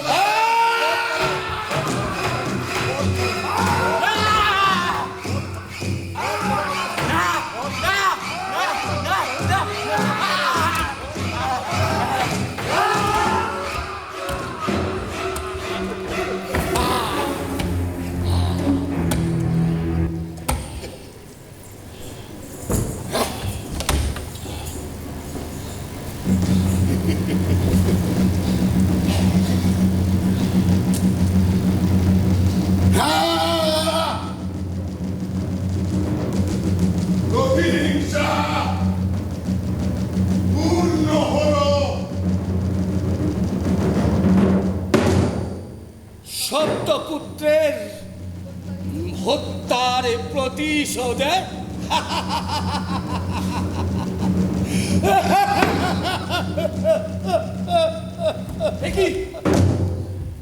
কে বধ করেছে? আমি। কার আজ্ঞায়? আমার অবচরে তুমি যুদ্ধবন্দীকে হত্যা করেছি। এত বড় দুঃসাহস! ব্রাহ্মণ, তোমাকে আমি রাজ্য থেকে নির্বাসিত করলাম, বিশ্বাসঘাতক!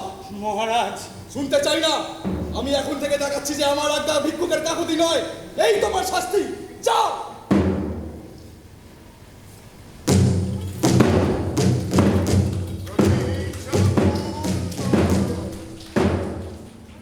কিন্তু সে যেন এক ক্ষণিক উন্মাদনা, আবার সেই অবসাদ।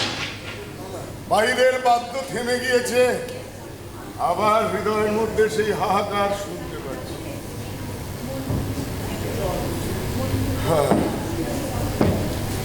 মন্ত্রী মশাই, কি সংবাদ? কাত্যায়ন শত্রু শিবিরে সৈন্য পাঠিয়েছে। আর কিছু? গ্রীকরা সিন্ধু নদ পার করেছে। তা পূর্বেই শুনেছি। সৈন্য সংখ্যা কত? 3 লক্ষ। বেশ, যাও। কাত্যায়ন, রাজ্য থেকে নির্বাসিত হয়ে তুমি স্থির করলে যে অধ্যাপনা করবে, কিন্তু সেলুকাস তোমাকে যেই ভজিয়েছে আবার তুমি ওই পথে চলেছ। তার উপর আমার মন্ত্রিত্বে তোমার ঈর্ষা হয়েছে।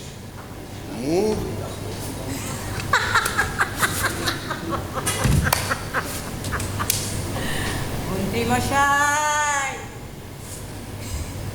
কি সংবাদ? বিদ্রোহীরা দলবদ্ধ হয়েছে, তাদের সঙ্গে 3 তরিধ্বনি। আর কিছু? মহারাজের শয়নকক্ষে 25 জন ঘাতক সুড়ঙ্গ কেটে অপেক্ষা করছে। তা পূর্বে শুনেছি। তাদের দলপতি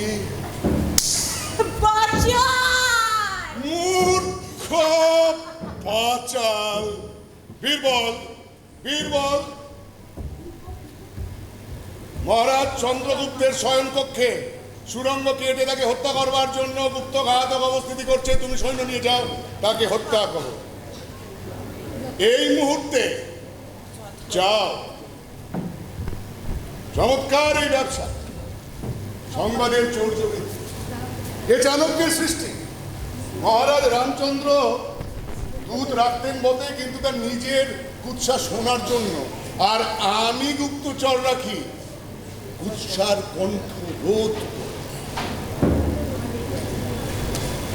আমায় ডেকে পাঠিয়েছেন গুরুদেব?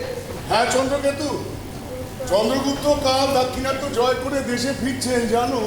খবর পেয়েছি, তিনি নগরীতে উৎসবের আয়োজন করতে আমায় আজ্ঞা দিয়েছেন। আয়োজন করেছো? করেছি।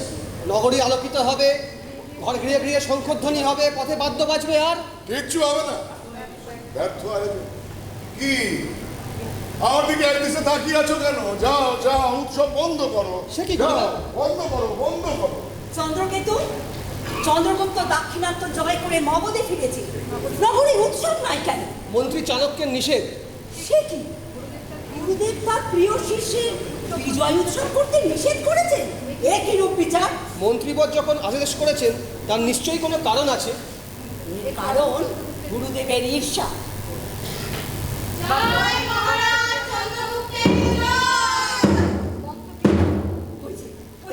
ওই যে চন্দ্রগুপ্ত আছে, যাই প্রাসাদ শিখরে গিয়ে প্রবেশ সমারোহ দেখে যাই।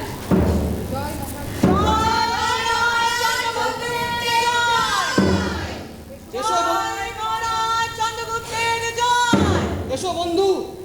চন্দ্রকেতু, আমার আদেশ পেয়েছিলাম। কোন আদেশ বন্ধু? হ্যাঁ, পেয়েছিলাম। সে আদেশ পালিত হয় নাই কেন? মন্ত্রীর নিষেধ ছিল। হ্যাঁ, তা পূর্বেই অনুমান করেছিলাম। চন্দ্রকেতু, মগধের মহারাজ আমি না চাণক্য? শোনো বন্ধু, উত্তর দাও। মগধের মহারাজ আমি না আমার মন্ত্রী? মগধের মহারাজ চন্দ্রগুপ্ত। তবে বন্ধু, শুনতে চাই না মন্ত্রীকে ডাকো। শোনো বন্ধু, বিশেষ শুনতে চাই না, আমি এই মুহূর্তে তার কৈফিয়ত চাই। তিনি বললেন, তিনি যা বলবেন নিজে এসে বলবেন। আজ এই মুহূর্তে স্থির হয়ে যাক যে মগধের মহারাজ চাণক্য না চন্দ্রগুপ্ত। ব্রাহ্মণের দম্ভ আমার ধৈর্যের শিকড় ছাড়িয়ে উঠেছে। একবার না, আগে স্পর্ধা, আশ্চর্য। এবার আমি না, আগে কৈফিয়ত শুনি, অবিচার করব।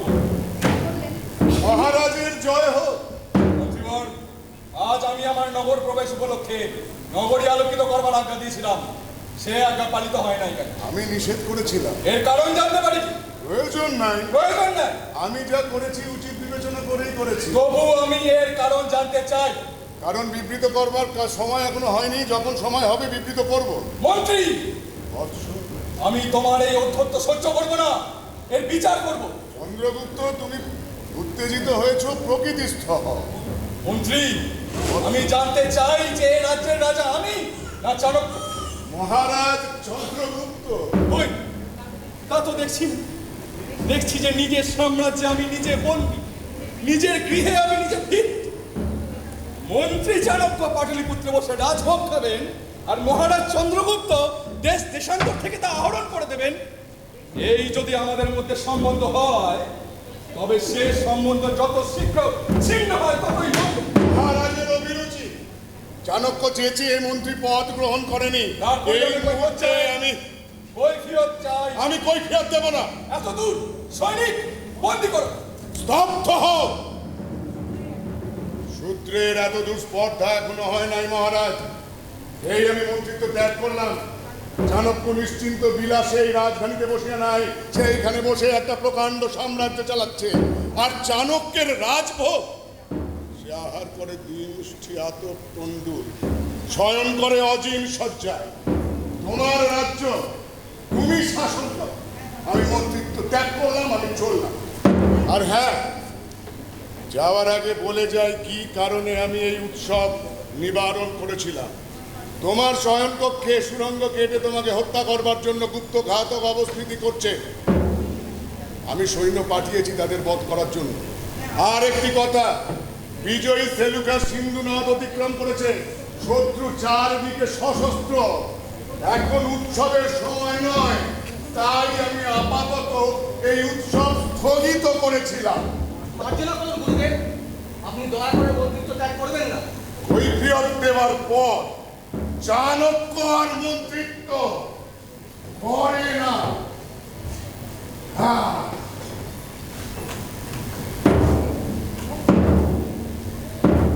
মন্ত্রীকে অনুনয় করে ফেরাও বন্ধুবর। কেন? যেখানে চাণক্য নেই সেখানে কি রাজ্য চলে না? এত অহংকার মন্দ কি? আজ আমি মুক্ত, আজ আমি সত্যিই মহারাজ।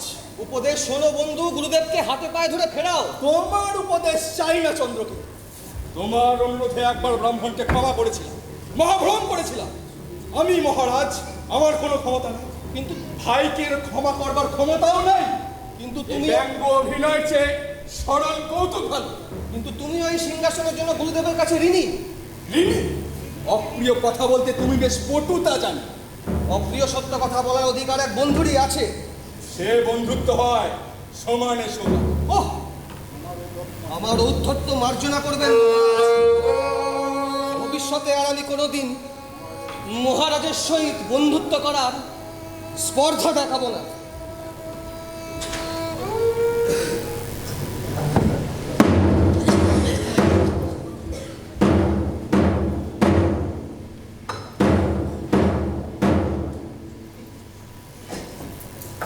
বীরবর সেকেন্দার স্যার অসম্পূর্ণ দিগ্বিজয় এবার সম্পন্ন করবো আমি।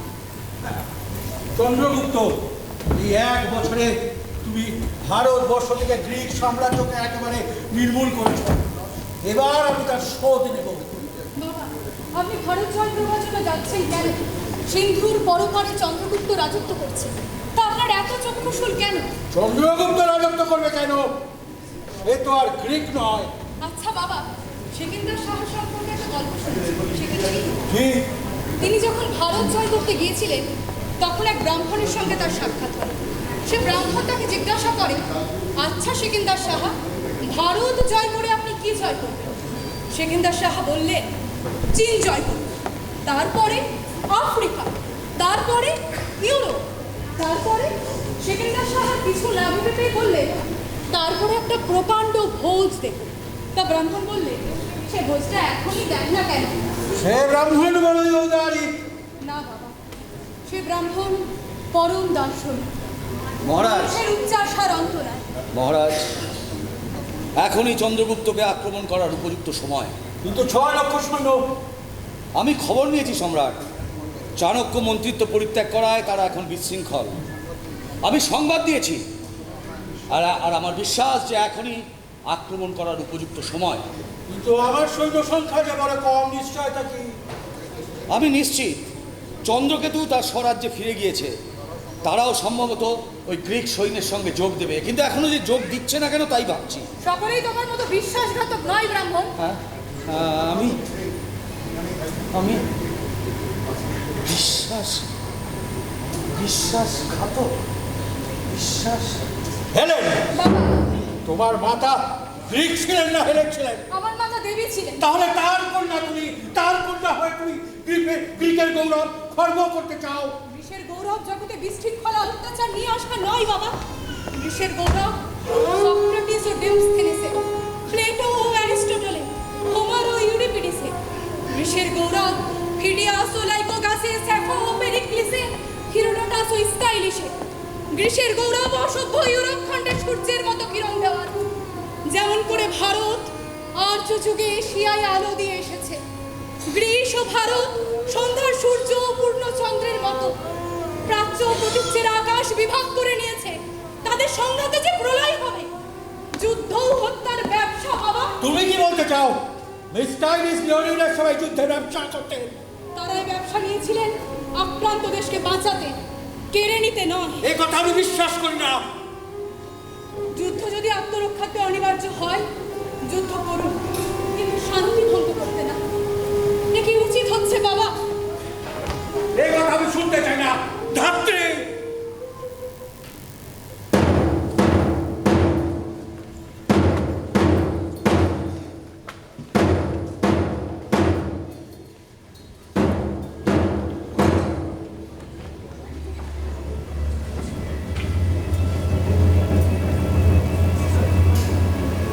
শেষে আমারই প্রজা, প্রজা, আমারই সৈন্য সৈন্য বিপক্ষের সঙ্গে যোগ দিয়েছে।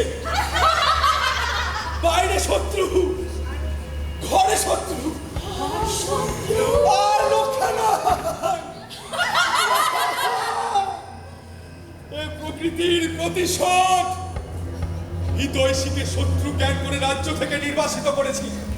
এই নির্বাসন বই আর কি? বড় অভিমানে বন্ধুবর আমায় ছেড়ে চলে গেছে।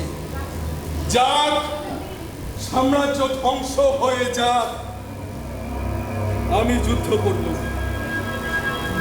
নিজের ওপর প্রতিশোধ নেব। যাক, মগধ সাম্রাজ্য মেঘের প্রাসাদের মতো শূন্য মিলিয়ে যা। চন্দ্রগুপ্ত,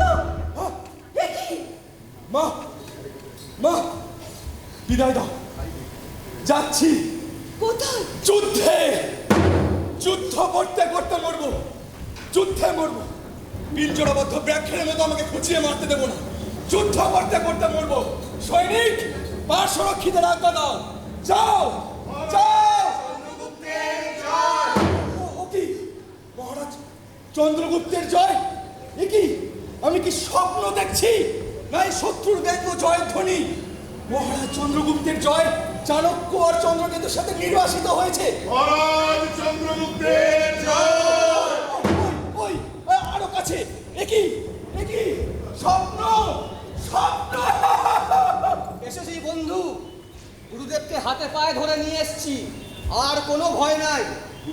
গুরুদেব রক্ষা করুন গুরুদেব। তোমরা ওঠো। চাণক্য সব পারে, কেবল মরা মানুষকে বাঁচাতে পারে। কোনো ভয় নেই চন্দ্রগুপ্ত, এই মুহূর্তে তুমি যুদ্ধে অগ্রসর হও। এসো, জয়স্তু। বন্ধু, এক দৃষ্টে চেয়ে রয়েছো কি? এসো এই বিপদের দিনে কাঁধে কাঁধ মিলিয়ে দৃঢ় পথে দাঁড়াই।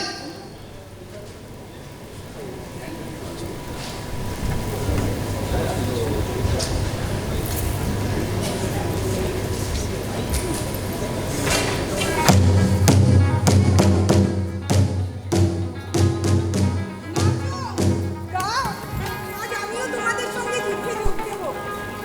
আনন্দে যোগ দেব, মহারাজ চন্দ্রগুপ্ত গ্রীসদের সঙ্গে যুদ্ধে জয়ী হয়েছে। তুমি কি তার জয়গাথা, তিনি কি তা শুনতে পান? তুমি তাকে যে ভালোবাসো তার প্রতিদান চাও না? আমার প্রেম আমার সম্পত্তি, আমার প্রেম নিজেই পূর্ণ। আমি সেই প্রেমেই মগ্ন আছি, তাকে দেখবার অবসর পাই না। আশ্চর্য, তুমি তাকে ভালোবাসো না, অথচ তুমি তোমার জীবন তুচ্ছ করে তার রক্ষা করছো। সখী, আমার যদি সহস্র জীবনও থাকতো, তাও আমি অনায়াসে তার চরণে ঢেলে দিতেন। দুঃখ এই যে তাকে দেবার মতো আমার কিছু নেই। মুরা, এ কি? এসব কি? বিজয় উৎসব গুরুদেব। ও যাক মুরা, শোনো, আমি সন্ধি করেছি, যদিও এখনো সন্ধিপত্র স্বাক্ষর হয় নাই। কি সন্ধি গুরুদেব? চন্দ্রগুপ্ত সেলুকাসকে 500 হস্তি দেবেন, আর তার বিনিময়ে সেলুকাস হিন্দুকুশের দক্ষিণে এবং পূর্বে সমস্ত বিজিত রাজ্য চন্দ্রগুপ্তকে অর্পণ করবেন। আর সন্ধি রক্ষার জামিন স্বরূপ সেলুকাসের কন্যা হেলেনের সঙ্গে চন্দ্রগুপ্তের বিবাহ হবে। আমার কোনো রাজকন্যা চাই না। এই আমার পুত্রবধূ গুরুদেব, এই আমার পুত্রবধূ। এই চাণক্যের মন্ত্রণা, রাজ্যের স্বার্থে ছায়া নিশ্চয় এই ক্ষুদ্র স্বার্থ বলি দিতে পারবে। পুত্র, তুমি কি জানলে ব্রাহ্মণ?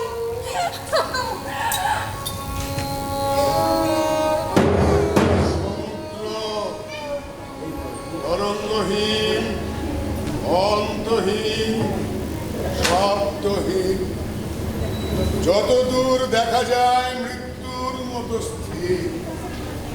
মমতা স্নেহের অভাব পূর্ণ করতে পারে না। এই সুন্দর প্রভাত, এই গাঢ় নীলিমা একদিন ছিল। এই যে এসেছো, এসো এসো বন্ধু, এসো এসো। ব্যঙ্গের কি প্রয়োজন? আমি তোমার বন্দী, অন্যায় করেছি, শাস্তি দাও। বন্ধন উন্মোচন করো প্রহরী। আর তো আমাদের মধ্যে কোনো ভেদ নেই। প্রভেদ নাই। তোমার এক ইঙ্গিতে আমার জীবনের শেষ মুহূর্ত হতে পারে। আমি বন্দী আর তুমি এক বিশাল সাম্রাজ্যের সর্বময় কর্তা। এই ছোড়া না, আমার পক্ষে আমূল বিধিয়ে দাও। তোমার মন্ত্রিত্বের পথ পরিষ্কার করো। কি অভিপ্রায় চাণক্য? আমি সাম্রাজ্যের জঙ্গল পরিষ্কার করে দিয়েছি, তুমি যা পারো না। একটা উষর ক্ষেত্রকে উর্বর প্রান্তে পরিণত করেছি। এই বিরাট সাম্রাজ্যে একটা ত্রস্ত শান্তি বিরাজ করছে। বাইরে শত্রুগণ ত্রস্ত, রাজপথপার্শ্বে প্রতীক তার সম্পত্তি রেখে নির্ভয়ে নিদ্রা যেতে পারে। কিন্তু এই বিরাট শান্তি পর্বতের মতো স্থির নিষ্প্রাণ। আমি পারিনি, তুমি হয়তো পারবে। মন্ত্রিত্ব চাও, ছেড়ে দিচ্ছি। তুমি কটু, কিন্তু তোমার অভিসন্ধি বোঝা আমার অসাধ্য। আমি এই উপবেদ স্পর্শ করে বলছি, এই মুহূর্তে আমি মন্ত্রিত্ব ছেড়ে দিচ্ছি যদি তুমি চাও। তুমি মূর্খ, কিন্তু তোমার হৃদয় আছে, তুমি পারবে, আমি হয়তো পারি। সে কি ব্রাহ্মণের প্রভুত্বকে ক্ষমতার শিখরে উঠিয়ে? সব ভ্রম।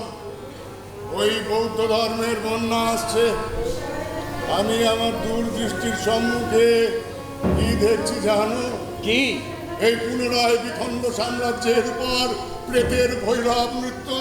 তারপর এক মহাশক্তি এসে তার জাদুদণ্ড বুলিয়ে এই গলিত স্থবির মাংসপিণ্ডগুলিকে পুনরায় সঞ্জীবিত করবে। তারপর তার ন্যায় শাসনে ব্রাহ্মণ এবং শূদ্রকে চষে সমভূমি করবে। মন্ত্রিত্ব চাও? নাও এই মন্ত্রিত্ব। খিদাবে বিকোচ্ছে। তোমার বন্ধুত্ব চাই এই মাত্র। উত্তম অভিনয়। অভিনয় নয় কাত্তায়ন, অভিনয় নয়। বন্ধু, আজই বড় দিন। চাণক্য বিদ্বান, বুদ্ধিমান, কূট। চাণক্য ভারতের এই জীবিত জাতির সমবায়ে এক বিরাট সঙ্গীত রচনা করেছে, কিন্তু তাতে প্রাণ প্রতিষ্ঠা করতে পারলাম না। এক কোনো করুণা নাই, স্নেহ নাই, বিশ্বাস নাই, শ্বাস নাই। খোসা নিয়ে কি করবো? ভেঙে টেনে চুড়ে ফেলে দিই। চাণক্য, চাণক্য তুমি ক্ষিপ্ত হয়েছো। বলে আয় রে ছুটে আয় রে তোরা, হেথা নাই কো মৃত্যু নাই কো ঈশ্বর, কাত্তায়ন, যাও ভাই।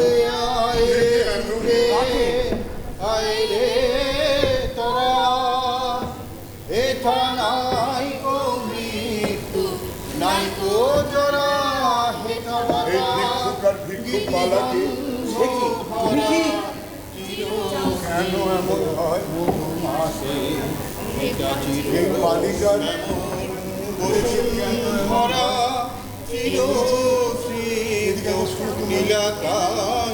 একেবারে সেই মুখ, সেই চক্ষু দুটি একেবারে।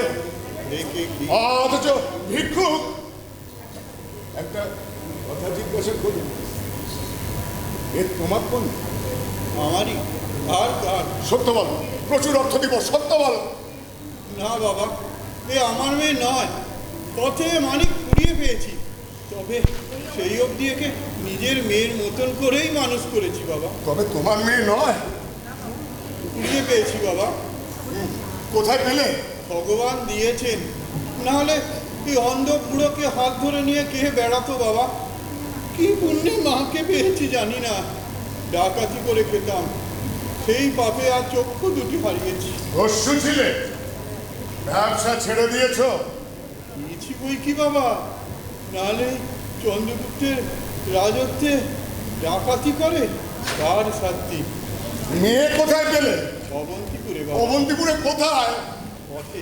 না, এক ব্রাহ্মণের ঘর থেকে তাকে চুরি করে এনেছিলে। সত্য বলো, চুরি করেছিলে? না বাবা। সত্য বলো, হত্যা করবো। ডাকাতি করে এনেছিলে? হ্যাঁ বাবা। নদীর ধারে বাড়ি? আগে হ্যাঁ। হৃদয় বেল হয়েও না। তখনের বয়স 3-4 বছর বাবা। এর নাম কি বলেছিল? আত্মীয়। শুনছ? বলছে আত্রি। এ পাপের নাম।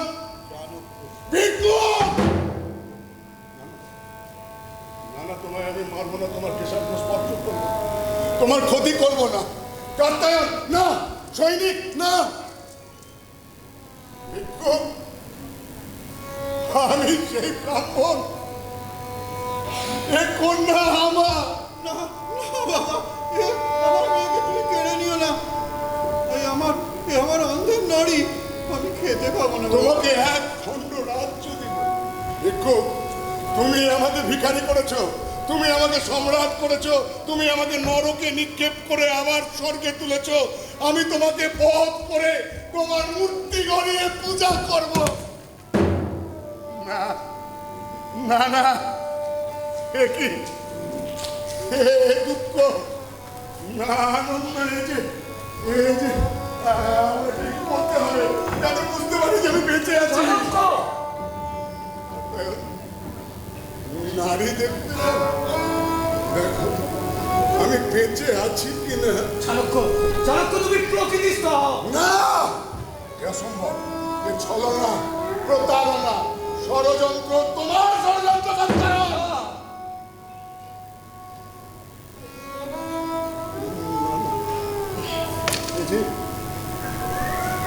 সেই মন, সেই চক্ষু দুটি,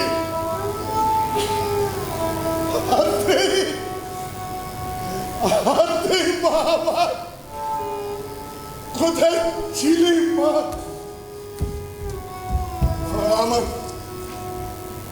আমার শরীর অবসন্ন হয়ে এসছে।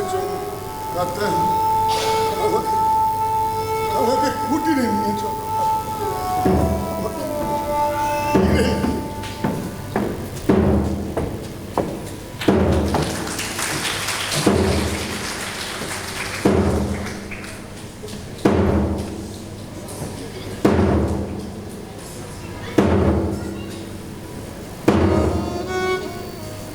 চন্দ্রগুপ্তের সঙ্গে হেলেনের বিবাহ, অবশেষে তাও হলো।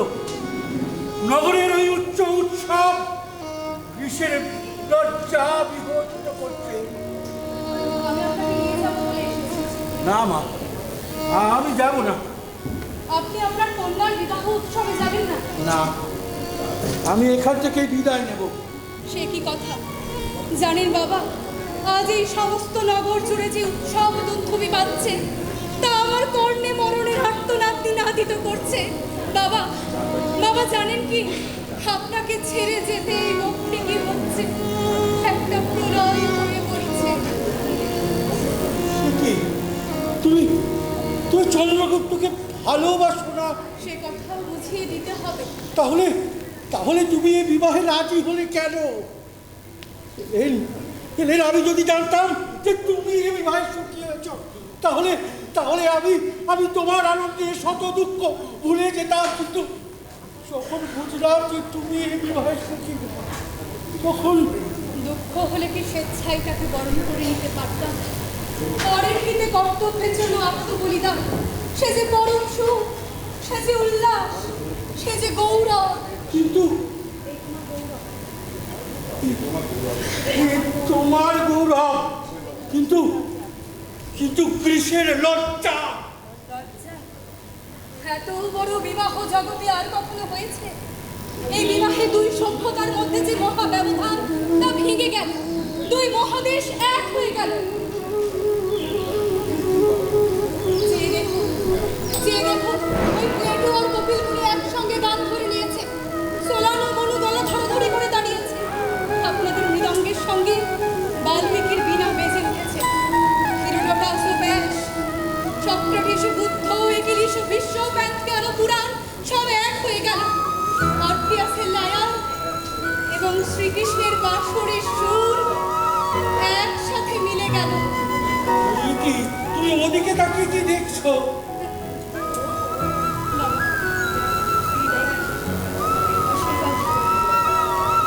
সুখী হও মা, সুখী হও।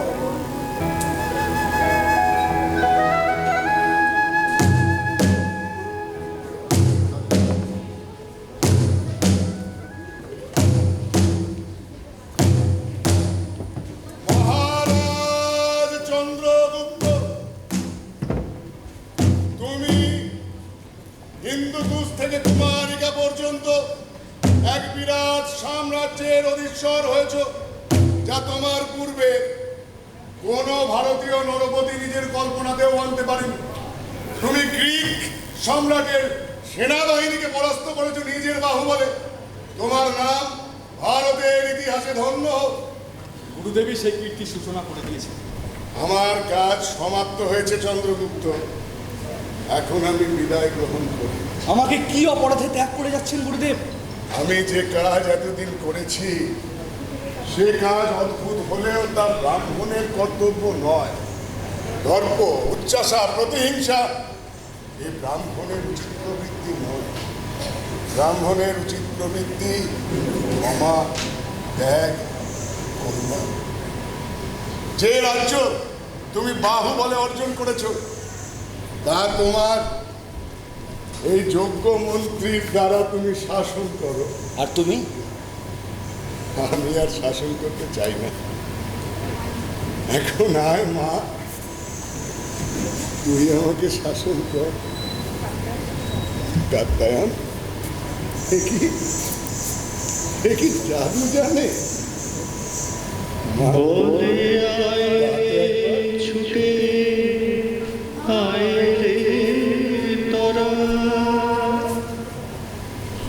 এটা নাই করি তু নাই কো জোড়া,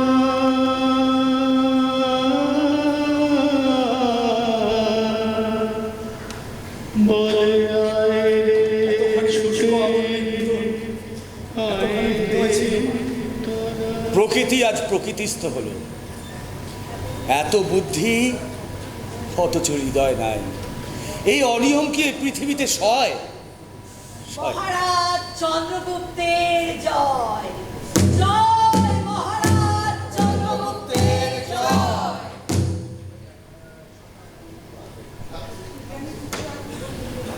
সুদানি পুত্র আজ ভুবন বিজয়ী চন্দ্রগুপ্ত।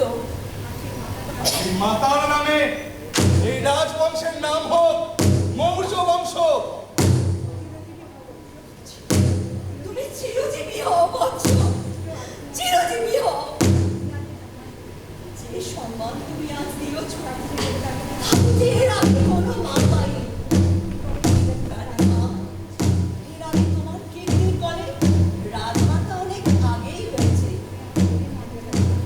আজ তুমি আমাকে দেবীর আসনে বসিয়েছ। আজ আমার সকল গ্লানি, সকল লজ্জা সব সুরধনির জলে ধুয়ে মুছে গেছে। তোমার কীর্তি অক্ষয় হোক পুত্র। আশীর্বাদ করো মা, আমার রাজ সিংহাসন যেন চিরকাল তোমার পায়ের নিচে থাকে। জয় হোক তোমার, জয় হোক তোমার পুত্র।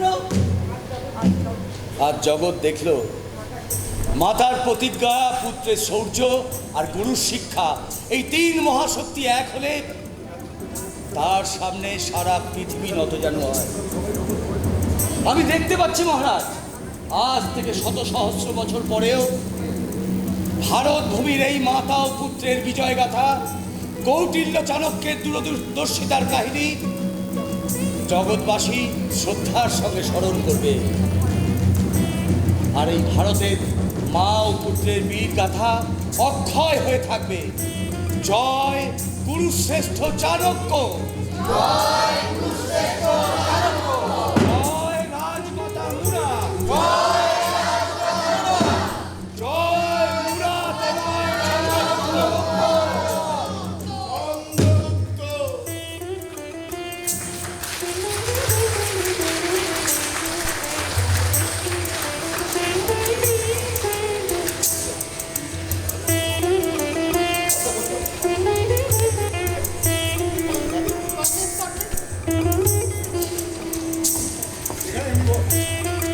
আচ্ছা, আমাদের দ্বিজেন্দ্রলাল রায়ের চন্দ্রগুপ্ত নাটক অবলম্বনে মুরাতনায় চন্দ্রগুপ্ত নাটকটি চন্দ্রনগর নাটকের প্রযোজনা আমাদের সমস্ত কুশীলবদের সঙ্গে আলাপ করিয়ে দিচ্ছে।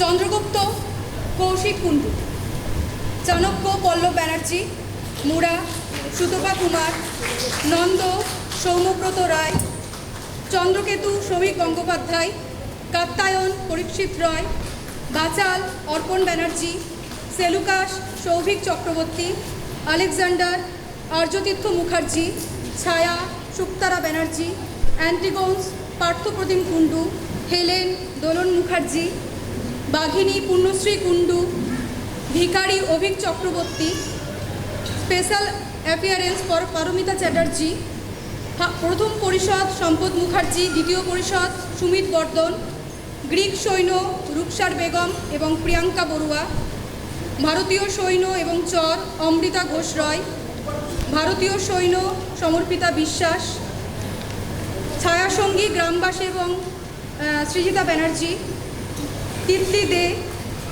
মৌসুমী মল্লিক ছায়াসঙ্গী প্রথম চর, গ্রামবাসী প্রাপ্তি, রূপসজ্জায় রয়েছেন শঙ্কর পাল, আবহে সপ্তর্ষি চ্যাটার্জি, আলোক প্রক্ষেপণে সিদ্ধার্থ শঙ্কর মণ্ডল এবং স্মারক নির্মাণে অসিত ব্যানার্জি, আত্রেয়ী রূপকথা ব্যানার্জি।